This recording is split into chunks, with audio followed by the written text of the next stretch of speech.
UNDA Nightly. Hosted by Derek Duman. Field reporters Catherine McCann, Megan Kirchgassler, and Brian Walsh, with special guest Officer Doug. Your place to hear it first. UNDA Nightly. Good evening, ladies and gentlemen. I'm Derek Duman, and you're watching UNDA Nightly. Our top story this evening is in international affairs. Sources tell us that the country of Hungary is planning an invasion on Turkey later this year. Our sources also tell us that this happens to be on November 25th, which is ironically the same day that America celebrates Thanksgiving. When we tried to contact the president of Turkey, he refused to comment. Needless to say, he's in a foul mood. In other news, the annual Uniball was held at the Esplanade Hotel this last weekend, where approximately 200 students from the University of Notre Dame attended the Uniball, where they had a 3-course meal and unlimited drinking and dancing. However, as Megan Kirchgassler reports from earlier today, the Esplanade is much more than a getaway for uni students on a Saturday evening. Hi, I'm Megan Kirchgassler, and we're at the Esplanade Hotel, which recently hosted the Notre Dame Uniball. Esplanade Hotel was designed in 1895 and is a typical representation of hotels created during the Gold Rush time period. Over the century, the Esplanade Hotel has been a family hotel, a watering hole bar, and a world-class facility, which all started when it received $10 million in renovations in preparation for the American Cup. In the Depression, the Esplanade Hotel became an unofficial employment center for men seeking work. These benches were built for those men and are still here today. Megan Kirchgassler, and you just saw the Esplanade Hotel. Now back to you, Derek. Thank you, Megan. In local news, a Guinness Book of World Record was set the other week as Dr. Shane Burke from the University of Notre Dame Fremantle set a Guinness Book of World Records for making the most amount of American students fall asleep in a class. Although the tally is still being calculated, experts believe a total of 85 students fell asleep in the lecture. Dr. Burke, unfortunately, was unavailable for comment due to his sickness. When we asked the students, they hope that Dr. Burke returns soon so that they can once again get back to nap time. Next, we have prepared a short story on the wreck of the Batavia, as presented by the highly distinguished Catherine McCann. Take a look as Notre Dame Nightly's highly distinguished reporter Catherine McCann explores the story of the wreck of the Batavia. It is a story of mutiny, murder, and survival. But even more than that, it is a story of history, of the past. It is time to uncover the secrets of the Batavia's harrowing wreck off the coast of Fremantle. The legend starts here. This is Fremantle's historic bathers beach. During the summer months, the beach here is swarming with surfers and beach bums. But it was also off this coast that the Danish ship the Batavia hit a reef off the Wallaby group of the Albertos Islands in 1629. While today, Fremantle's beaches are often swarming with tourists, at the time of the Batavia wreck, the beaches were the site of mutiny and murder. So now, the Batavia left Holland in 1628, laden with jewels, other merchandise, coins, and also 316 people, including women and children. Now, it struck the reef in June of 1629, and 40 people died in that initial wreck. Before the Batavia actually wrecked, mutiny plans were already underway by under merchant Cornelius. Now, when the ship first struck, Captain Plaisard actually left the wreck site with 46 other crew members to continue on to Batavia, now modern-day Jakarta, Indonesia, their original destination. He went to go get help.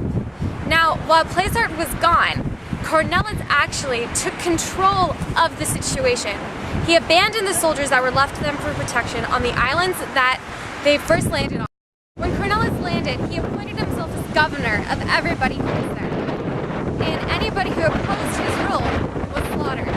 Now, unbeknownst to him, the soldiers that he abandoned to die back at the islands that they first landed on actually survived and returned to the Fremantle area and captured Cornelius. By the time that Captain Plaisard had returned, 125 men, women, and children had been killed in Cornelius' slaughtering.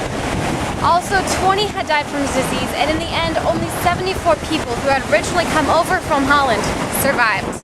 I'm here at Fremantle's Maritime Museum. Now, the Batavia was actually excavated in the 1970s, and now parts of it have been rebuilt behind me in the building here. Now, Now, curious visitors, locals and tourists alike, can come and hear the stories of all the shipwrecks off the coast of Fremantle, especially the Batavia. I'm Catherine McCann, and that story, Mutiny and Murder off the coast of Fremantle. Have a good night.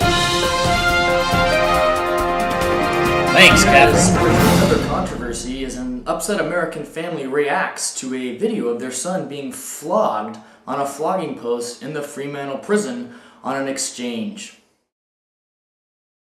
10 lashes on the bottom. 2 more.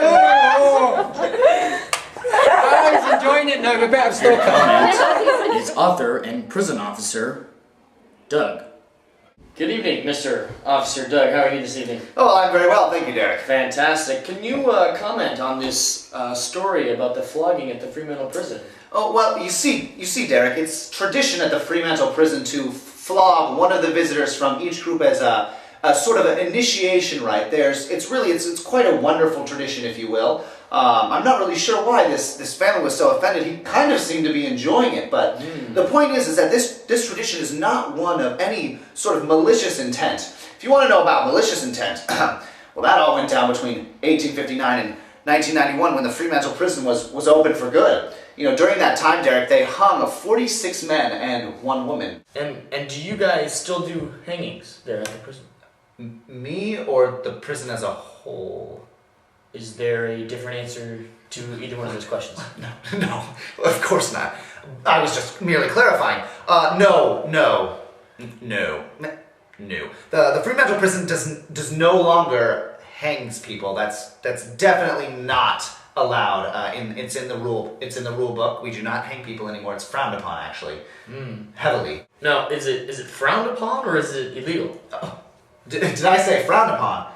It's definitely illegal. It is very, very bad. We do not, as a prison, or me as a person, we do not believe in hanging people anymore. That is strictly unethical, against the rules. Do you have any more comments on the video? The flogging video. The flogging. Well, I don't know if you knew this, Derek, but it wasn't with malicious intent. It wasn't with malicious intent. Yes. Well, that's obviously not what the American family believes. So how would you respond to them?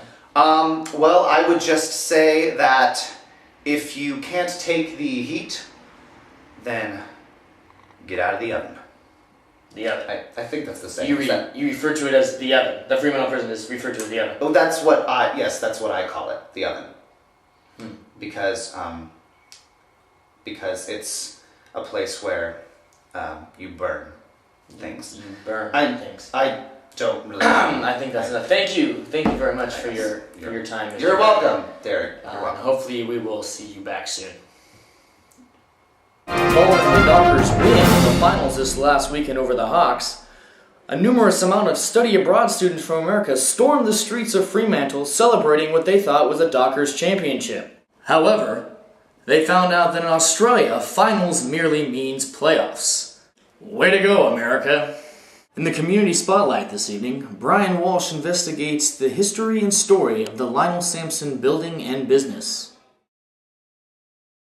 Thanks, Derek. Behind me is the Lionel and Sampson business, which began in 1829 when Lionel and William Sampson arrived in Fremantle as the first business for license in the WA. The Sampson brothers soon became specialized in the selling of beer, wine, and spirits throughout the colonies.